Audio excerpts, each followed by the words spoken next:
উঠাই পৰখানত শয়তানৰ বান্ধোন খুলি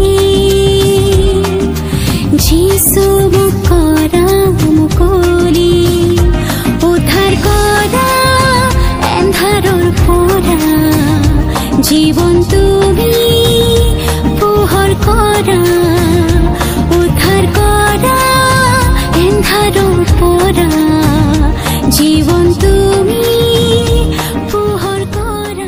প্ৰভু যীশু খ্ৰীষ্টৰ সৰ্বশ্ৰেষ্ঠ নামত আপোনাক অভিবাদন জনাইছোঁ। পবিত্ৰ বাইবেলৰ যোহনে লিখা শুভবাৰ্তাৰ 12 অধ্যায়ৰ 42 আৰু 43 পদত আমি এনেদৰে পঢ়োঁ।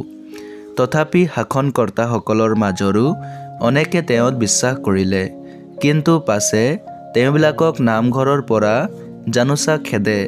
এই ভয়তে ফৰিচীবিলাকৰ কাৰণে তেওঁবিলাকে স্বীকাৰ নকৰিলে, কিয়নো ঈশ্বৰৰ প্ৰশংসাতকৈ তেওঁবিলাকে মানুহৰ প্ৰশংসা ভাল বুলি মানিলে। মানুহৰ পাপৰ কাৰণে তেওঁৰ আত্মিক চকু অন্ধ হৈ পৰিছে আৰু তেওঁ নিজৰ ভৌতিক আৰু সংসাৰিক জীৱনৰ অনুভৱ আৰু সম্বন্ধৰ প্ৰতি বেছি নিৰ্ভৰশীল হয়। আত্মিক বিষয়বোৰ হৈছে শাৰীৰিক, ভৌতিক আৰু সংসাৰিক বিষয়তকৈ সম্পূৰ্ণ বিপৰীত, আৰু সেয়েহে মানুহে তাত বেছি মনোযোগ নিদিয়ে। কিন্তু ইয়াৰ পৰিণাম এয়ে যে মানুহে নিজৰ পাপৰ কাৰণে ঈশ্বৰৰ ক্ৰোধৰ পাত্ৰ হৈছে।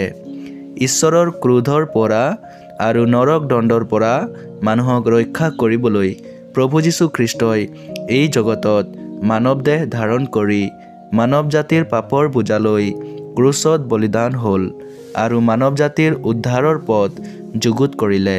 যিকোনোৱে যীশুখ্ৰীষ্টত বিশ্বাস কৰি তেওঁক নিজৰ প্ৰভু আৰু উদ্ধাৰকৰ্তা স্বীকাৰ কৰে, তেওঁ উদ্ধাৰ পায় আৰু তেওঁৰ আত্মিক চকু মুকলি হয়। এনে সত্যক জনাৰ পাছতো বহুবাৰ শাৰীৰিক আৰু ভৌতিক বন্ধনৰ কাৰণে যীচুত বিশ্বাস নকৰাৰ বাবে উদ্ধাৰৰ সুযোগ হেৰাই যায়। মানুহৰ প্ৰশংসা আৰু মংগলক অধিক প্ৰিয় বুলি মানি ঈশ্বৰৰ প্ৰশংসা আৰু মংগলৰ পৰা বহুতেই দূৰ হৈ পৰে। সিহঁতৰ মাজৰ আপুনিতো নহয়।